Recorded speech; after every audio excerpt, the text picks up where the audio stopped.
Namaste, Suprabhat, Sabah Khair.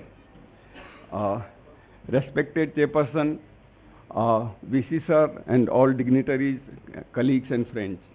Me, Vijay Nahata, is representing Department of Obstetrics and Gynae. Our unit comprises of 8 professors, 3 associates, 7 assistants, 4 senior residents, and we are having 9 postgraduate seats annually. This is the structure of Gynae Battalion headed by Usha ma'am.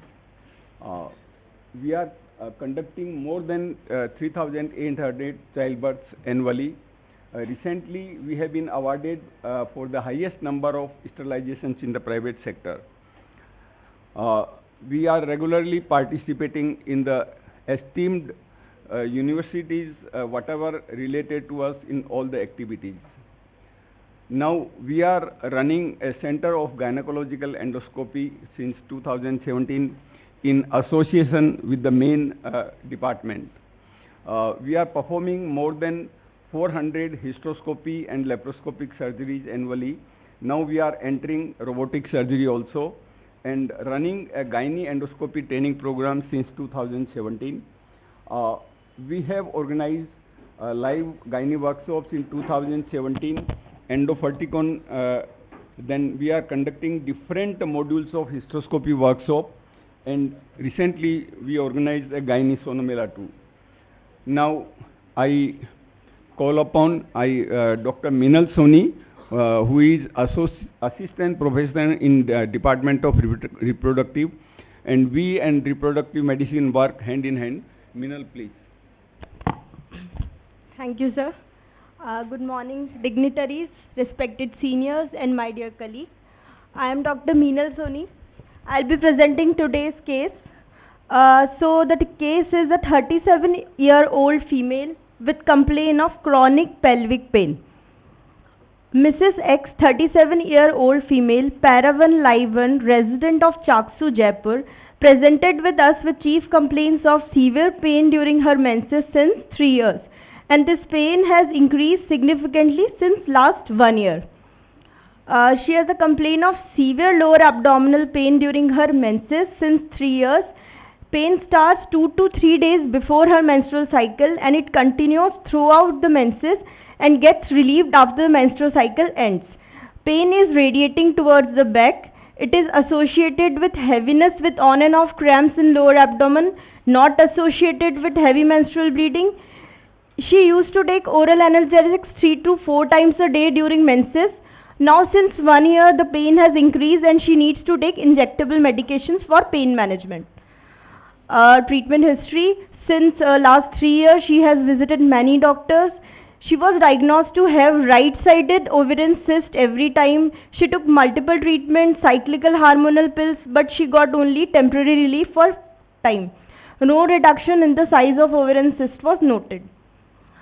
There was no history of fever or chills, weight loss, any evening rise in temperature, no history of dysuria, frequency, urgency, no history of foul-smelling vaginal discharge or itching, no history of dyschezia, constipation or diarrhea. Now coming to her menstrual history, she achieved menarche at the age of 14 years. Her past menstrual history was regular with moderate flow but was associated with pain since 3 years, and now the intensity of pain has increased since last 1 year. Obstetric history: she is Paravan live 1 A0. She has history of full-term vaginal delivery 14 years back, male child, live and healthy. She is a widow since last 13 years. Her past history, personal history, family history is not significant. Now summarizing the case: 37-year-old female, Paravan live 1, with dysmenorrhea since 3 years with increased intensity since 1 year, non-resolving right side ovarian cyst since 1 year. So what can be the differential diagnosis? Anyone from gynae?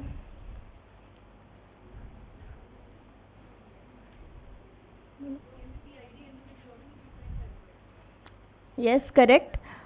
So first differential diagnosis: since she has pain associated with menses, and it is increasing in intensity, and it was there was ovarian cyst in her previous scan. So our first differential diagnosis is endometriosis with endometrioma. Second DD will be pelvic inflammatory disease with TO mass. Third and fourth will be adenomyosis and fibroid uterus. So now coming on the examination, a patient is well built, well nourished, she is conscious oriented to time, place and person. Her routine examination, pulse, BP were within normal limit, systemic examination was normal. Her perabdominal examination was soft, non-tender, local examination, external genitalia normal. On perspectrum examination, cervix and vagina were normal, no abnormal vaginal discharge was seen. On pervaginal examination, cervix firm, uterus normal size, retroverted, retroflex with restricted mobility, thicker nodularity felt in posterior fornix with tenderness, mass of around 5 by 5 cm felt separately from the uterus in right fornix with restricted mobility, regular margin, smooth surface, cystic in consistency with tenderness on movement. Left fornices were free. On perrectal examination, rectal mucosa free, thickening and nodularity field on uterosacral ligament associated with tenderness. So summarizing the case, 37-year-old female, para-1, live-1, presenting with dysmenorrhea since 3 years, with increase in intensity since 1 year, non-resolving right side ovarian cyst since 1 year. Gynecological examination showed normal size retroverted uterus with restricted mobility and nodularity with tenderness in posterior fornix with right adnexal mass with free rectal mucosa. So now revisiting the differential diagnosis, we can rule out PID with TO mass as there were no sign of chronic inflammation, chronic cervicitis or abnormal vaginal discharge. Now we are left with 3 diagnoses: endometriosis, adenomyosis and fibroid. So for further evaluation, routine investigations were advised, and routine investigations came out to be within normal limit. So for further evaluation and characterizing the mass, we advise pelvic ultrasound. For further discussion, I would like to call upon Dr. Palak. Good morning, respected faculty members and all my colleagues. Myself, Dr. Palak Dhakar, first-year resident from the Department of Radiodiagnosis, would like to present the imaging findings of this case. Transabdominal scan was done outside, in which a cystic lesion was seen in right ovary and was reported with the possibility of hemorrhagic cyst. Rest of the upper abdomen scan was normal. Then patient was referred to our department for a transvaginal scan. So before proceeding with the findings of transvaginal scan, I would like to show the normal transvaginal image of the uterus. In this transvaginal image of the uterus, of a normal reference image, we can see that the uterus is antiflexed. This is the anterior myometrium, this is the posterior myometrium, this is the cervix and this is the endometrium. So now to discuss the findings in our case, in this we can see this is the cervix, the uterus is retroflexed, the anterior myometrium, the posterior myometrium and the thickened echogenic ET which is in the secretory phase. Now the blue arrows in this image which we can see are the hypoechoic solid nodules on the posterior surface of the uterus. In this image we can see this is the collapsed rectum, this is the posterior wall of uterus, and we can see a hypoechoic band between the posterior wall of uterus and the rectum, suggestive of adhesion between the two structures. In this scan of the right adnexa, we can see that this is the right ovary in sagittal plane, and we can see that there is a cystic lesion in the right ovary with homogeneous low-level ground glass internal echoes, and the cyst showed no internal septations, no solid component and no vascularity was seen on the color Doppler examination. So we did a sliding sign with the transvaginal probe which was negative because due to the presence of adhesions, the pelvic structures could not move freely on moving the transvaginal ultrasound probe. So we came to a provisional diagnosis on transvaginal ultrasound as right ovarian cysts with homogeneous low-level internal echoes suggestive of right ovarian endometriomas, retroflexed uterus with soft tissue nodularity along the posterior surface of the uterine body and thin adhesion between the uterus and the rectum. So, to further investigate for deep infiltrating endometriosis, an MRI pelvis was advised. A plain non-contrast MRI scan was done in our department and the images were obtained in 3 planes: sagittal, coronal and axial planes. This is the MRI pelvis T2 fat set image. In this we can see that coronal plane. In this we can see this is the uterus, this is the myometrium, this is the endomyojunctional zone, this hyperintense is the endometrium. This is the right ovary and this is the left ovary. In the blue arrows, we can see there are 3 similar characteristic cysts in the right ovary which show hyperintense to intermediate signal intensity on T2 fat set image. The left ovary appears normal with normal follicles in the ovary. Also, we can see that the bilateral ovaries are placed in close proximity to the uterus, suggestive of adhesions between the 2 ovaries and the uterus. In the T1 weighted image, we can see that the cystic lesion appears hyperintense, and on the T1, we can give a differential that it can be the presence of fat or blood within the cyst. So we did a T1 fat suppressed image in which the subcutaneous fat was suppressed, but still the cyst appear hyperintense. So we gave a diagnosis of hemorrhagic content within the cyst, suggestive of endometrioma. Now we'll discuss the sagittal images. So this is a normal reference. This is the reference image in which we see that this is the pubic bone, urinary bladder, uterine myometrium, endometrium, rectum. So we have to focus on this area because it is the most common area of involvement of deep endometriosis. So the fat planes between the rectum and the posterior wall of uterus are well maintained. Also, the fat planes between the fornix and the cervical body is well maintained. In our case, the images of our case, the sagittal section MRI T2 weighted showed the uterus is retroflexed. Also, there is a hypointense nodule with indistinct margins extending into the rectocervical area. Also, there is infiltration of the adjacent bowel, that is the rectum. In the axial section, we can see the similar hypointense nodule with indistinct margins in the posterior aspect of uterus with few infiltrations into the adjacent bowel loop. In this T2 weighted image, we can see this is the right ovary and this is the distal sigmoid bowel loop. In this, the right ovary appears to be in close proximity with the distal sigmoid bowel loop. Also, there is a hypointense band between the right ovary and the distal sigmoid bowel loop, suggestive of adhesion between the 2 structures. In the similar hypoechoic nodule, which was seen in the posterior surface of the uterus, was seen infiltrating into the bilateral uterosacral ligaments, these are the uterosacral ligaments, which appears thickened due to the possibility of infiltration of the endometriotic implants in the uterosacral ligaments. So this is the video comprising all the MRI findings. This is the right ovary, left ovary adherent to the right ovary adherent to bowel, ovaries adherent to the uterus, hypoechoic nodule in posterior surface of uterus and thickened bilateral uterosacral ligaments. So concluding the MRI findings, it was right ovarian endometriomas, deep infiltrating endometriosis along the posterior uterine wall, rectocervical region, torus uterinus, bilateral uterosacral ligaments and thin adhesion between the rectum and the uterus. Bilateral ovaries adherent to the uterus and distal sigmoid upper rectum. There was no evidence of adenomyosis or urinary bladder or ureteric involvement. So currently for the reporting of MRI, we are using a standard Enzian classification for for reporting of endometriosis. In this classification, we not only categorize deep endometriosis into different categories, but we also include peritoneal lesions, ovarian lesions and tubo-ovarian adhesions. So, in our case, the peritoneal lesion was seen in posterior surface of uterus, which was less than 3 cm.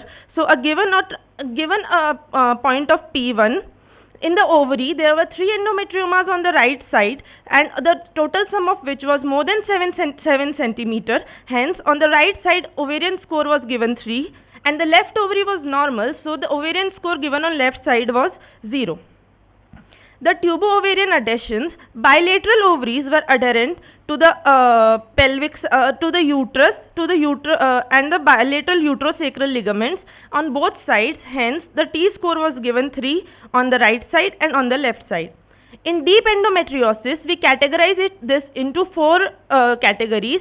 Category A is the involvement of rectovaginal space or rectocervical area, and the implant is measured in the maximum diameter in the sagittal plane. The maximum diameter in our case was between 1 to 3 centimeter, hence a score of A2 was given. In the category B, the sacrouterine ligaments were involved, and the right sacrouterine ligament measured 3.1 centimeter, and the left sacrouterine ligament measured 2.5 centimeter. Hence a score of B2 was given on left side, and B3, which is more than 3 centimeter, was given on right side. The C category involves the C category shows the rectal involvement. The rectal implant in our case was less than 1 centimeter in maximum diameter in sagittal plane. Hence a score of C1 was given. The last is the category F, in which we describe if there is presence of adenomyosis, which was not there in our case, if there is involvement of bladder, which was not in our case, intestine other than rectum, there was no involvement of intestine other than rectum or sigmoid in our case, and the ureters were not involved, and other locations such as diaphragm, lung or nerve were not involved, and hence a score of F0 was given. Now, I would like to call Dr. Farendra sir to... A very good morning, respected Emeritus Chairperson sir, dignitaries on the dais, teachers, my dear friends and colleagues. So, to conclude this, Dr. Swanka sir has already mentioned why this case was taken. Since 3 years, this patient was visiting many hospitals, and she was always diagnosed with some cystic lesion in the adenoids and was told that this is probably responsible for your pain. Nobody has worked up for a pain in this detail, and when she came to us, the kind of workup we have done, the kind of time we have spent with the radiological department, and the diagrammatic representation of this engine classification, when we have told her that it's not the only thing which is responsible for your pain. So this is the symptom which is saying she wants relief from her symptom. She doesn't care about the mass which is there. Already tumor marker was done, which was negative. So she was very happy. She said fine. And because of this enzyme classification, it was very easy for us to explain the extent of the surgery, what we are going to do, the complication which can she encounter. So let me start this presentation. So the treatment option, when we are discussing medical and surgical, she has already taken medical since last 3 years, not relieved. In fact, the symptoms are increasing, and these increasing symptoms explain the advancement of the deep infiltrating endometriosis into the hypogastric nerve plexus, which sir was talking, which is there at the level of the uterosacral into the medial pararectal space. So, of course, the medical was not offered to this patient, and the only treatment is surgical. This is how we explain these patients, because they are laymen. We tell them, see, this is how your uterus looks like, and you are having a disease which you know, but there is something which is there in the level of uterosacral, and where the gut is adherent, we might have to do all these dissection and surgery. So the PSC workup was done. Fitness for robotic surgeries, of course, minimal invasive surgery was taken, and we have counseled this patient that we have got a device which is a very well equipped machine which is available at an institute, and we can offer this type of surgeries to you. And she has opted for this thing. Consent was taken, including everything. So patient is taken for robotic assisted right salpingoophorectomy as well as excision for nodule and restoration of the pelvic anatomy, which is a very critical point to make them understand that how we are going to proceed. These are the pictures which are intraoperative, because some of them are medicine from, some of them are from other branches, may not understand. See, this is the uterus where the left ovary is adherent on the upper part. This is the left fallopian tube. Here you can see the gut which is adherent to the pouch of Douglas. Pouch of Douglas is completely obliterated, and this right side tubo-ovarian mass which is there. And when we have operated, this is the post-op picture, where we have shaved all these nodules. What are these nodules? These are where the endometriosis move into the peritoneum and into the deeper layer more than 5 millimeters, called as DIE. All these things we have removed. We have removed the salpinx and ovaries since she is 37-year-old. Endometriosis has a high chances of reoccurrence, and CA125 was normal. She is 37-year-old. So we have explained, fine, if we will go your cystectomy, there is chances that you may again develop endometriosis. So she was convinced, she wanted to remove this one ovary. We have preserved the left ovary nicely and restored the anatomy. I'll be showing you the surgical step of this video, which is 4.5 minute of video with a robotic assisted surgery, where we have mobilized the colon, ureterolysis we have done, removal of adnexal mass, pararectal space dissection, removal of endometriotic nodule. That's the video. And these are the steps. Let me just show you the video. So this is a uterus, which is just a bulky mass is there. This is how we insert our robotic port under vision and target our instrument to the specimen site. Now, with the help of bipolar grasper and a monopolar scissor, we are doing colonic dissection. These are standard steps which are written in the textbook, because in endometriosis surgery, there are very few surgeries where the steps are written and these are mathematical calculation. So colonic mobilization, so that the colon can come in the center. We are doing bilateral ureterolysis. As we know that the ovaries are there in the ovarian fossa where the ureter passes, and there are very high chances the surgeon can land up in a problem and a complication. So it is advisable to do ureteric dissection, mobilize the ureter. And how beautifully you can see this device and equipments are. The way you are seeing it look much better in the robotic console. And the ureter was mobilized from the uterosacral, which we are supposed to remove. As well as this is the medial pararectal space. So this dissection is carried out. Again, the ureterolysis is done on the right side where the TO mass is there. We are using one assistant laparoscopic port, which is a bariatric instrument, long instrument, to reduce the cost of robotic surgery, because each and every hand cost to the patient. So this is how we have done a right ureterolysis. Left TO mass is lifted up and excised. Now since it was an endometrioma, it was opened, suction and irrigation was done, and the specimen was completely excised. Now the aim is to move into the pararectal space so that we can remove the disease part, which is the responsible for its symptom. Now to do that, we need to mobilize the ureter again. You can see beautifully the right side ureter is mobilized. Ureter is moving into the tunnel where you will see within a minute that the uterine artery you will be able to see. And that explains the anatomy of water under the bridge, which is typically which we are studying. And this is the nodule which is lying at the level of Becken rods. So uterosacral Becken rod, there is no separate entity. It is defined as a uterosacral Becken rod complex. This is just a thickening of parametrium. We have given them name. So to cover this disease, we are supposed to remove all these inflamed and indurated areas. Now the step comes to remove this uterosacrals. Now to remove this uterosacral, we need to separate the rectum. And this is what we call as pararectal space creation and mobilization of rectum. Now once this is done, you can give a good lift and excise all these issues. Now you may ask me that why you are starting from the pelvic promontory. As the disease, it's almost like a cancer surgery where we need a disease-free margin to give a symptomatic relief of the patient. And disease usually do not come above the promontory. So we start all the surgeries in endometriosis right from the promontory. Here this precise vision is really helping us, and here we are cutting this right side uterosacrals. The pouch of here you will see the rectum, which is lying. Yeah, that's on. So rectum is way down. We have opened the pouch posterior furnace, the pouch of Douglas, and now we are keeping ourselves above the fat and removing all these nodules. You can see a butterfly-shaped nodule, which is completely excised from this patient. Now this is the adenomyotic tissue, or you can say nodule on the torus of the uterus, which was keeping the uterus fixed and retroverted. Unless until we'll remove this inflamed area, every time whenever she gets menses, she is going to have pain. She's going to have pain. And the same thing is done on the left side. After doing the pararectal dissection, ureter is way down, and here the beauty of this minimal invasive surgery that everybody can see in the OR, operation theatre. Even a anesthetist or assistant faculties, everybody can guide you that yes, you are in a correct plane, and that gives you confidence in moving in such difficult cases. So you are not watched by your own, but there are many people who are watching you and guiding you. Of course, it's a team effort, and this is done. Once this uterosacral nodule, there were a small nodule at the level of vagina, which also we have removed. She was a widow. She was not giving a history of dyspareunia, but it was there. That also we have removed. And this is a nodule on the torus of the uterus. So, and these are the steps, standard steps, which are different, discussed in the textbook as well. What we have followed in our surgery.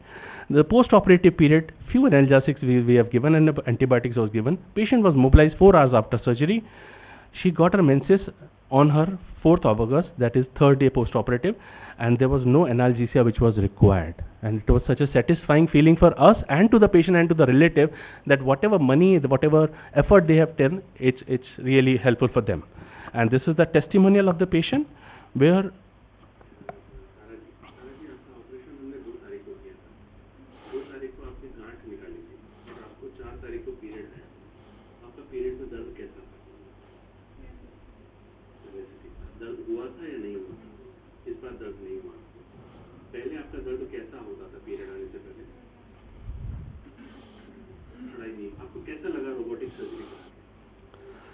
she said, मुझे खड़ा ही नहीं रहा जाता था during the menses. She used to take the injectable medicine, and it is her 5th post-op day. She was absolutely fine, and she was not taking a medication. So I'm really thankful that this is our surgical team who have helped us and doing this first departmental robotic surgery from a gynec side. And thank you so much. I would like to invite Dr. Furkan. Good morning, respected chairman, my dear seniors and my colleagues. What we have understood until now is that this is not only endometriosis, but this is deep infiltrating endometriosis. We have already been introduced to the term. So a short history that endometriosis is can be described as an oncomimetic disease, which despite being a benign disease, in many ways behaves like a malignancy because of the invasion, and traditionally has been described as peritoneal, ovarian and deep infiltrating endometriosis. So what we have here is already a case of deep endometriosis, and why we say is it this thing is unique, because it shows penetration. So in definition, deep endometriosis is something which is more than or equal to 5 millimeter in the depth of invasion inside the lamina propria of the bowel or the peritoneum, and it shows invasions of organs, not only the pelvic peritoneum and ovary, but also the rectum, the rectosigmoid, which is the most common involved, the colon, appendix, the bladder, ureters, pelvic side walls, and as we saw in this case, there was the uterosacral involvement. And it typically shows fibrosis, and that is the main reason of pain. And one more thing that contributes is the refraction to medical management. Mostly patients do not respond to medical management, and as per the so what we understood in this in our case is that we are dealing with deep infiltrating endometriosis, and it requires a multidisciplinary approach, because this is the most aggressive and debilitating form of endometriosis. Represents almost 20% of the cases have been shown to have deep infiltrating endometriosis. If the major literature shows an incidence of 5 to 20% women having endometriosis, 20% of them have deep infiltrating endometriosis, and among them 4 to 40% women have bowel involvement, and rectosigmoid represents 90% of the involvement of this compartment. Why rectal is not more than the bladder? Because the okay. So very simple question. The embryological. It is the ovary. It is the anatomy. Yes. Ovary okay, the anatomy is closed. Ovaries are lying on the back, and the retroverted fixed uterus is there. So everything will come first to the rectum, then rather than to bladder. Yes, What the current guidelines tell us is that in case of deep infiltrating endometriosis, the option is surgical, and the standard approach is excision, with a warning that we should handle the ovarian tissue as atraumatic as possible to reduce the decrease of ovarian reserve. Only two guidelines, ASRM and NICE, they do not recommend excision. Rest all the guidelines, the major guidelines in the World Endometriosis Society, ASHRAE, all of them recommend excision and surgery in deep endometriosis. So in our scenario, what we did was a robotic assisted laparoscopic surgery in deep infiltrating endometriosis. This is a publication from this year, June 24, and this study, it assesses the use of robot in deep infiltrating endometriosis. It concludes that it is a safe and feasible alternative to standard laparoscopy for bowel endometriosis with an overall shorter length of stay despite longer operative times. We all know that the operative times in robotic surgeries are longer, but this study concludes that despite the longer times, the post-op stays were shorter in the robotic group.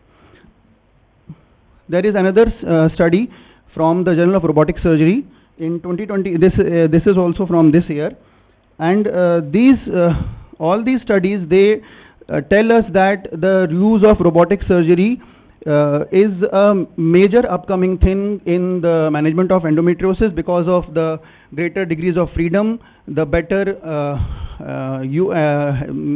movements possible in the pelvis, and the robust technology that comes along with the robotic surgeries.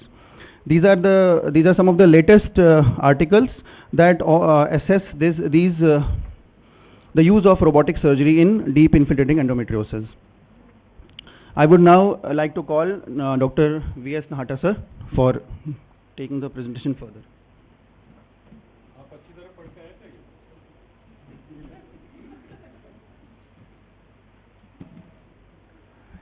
मैं laptop पर हाथ रख कर के ये कहता हूँ कि लैपटॉप पे कि मैं रोबोटिक स्कूल का नर्सरी का स्टूडेंट हूँ।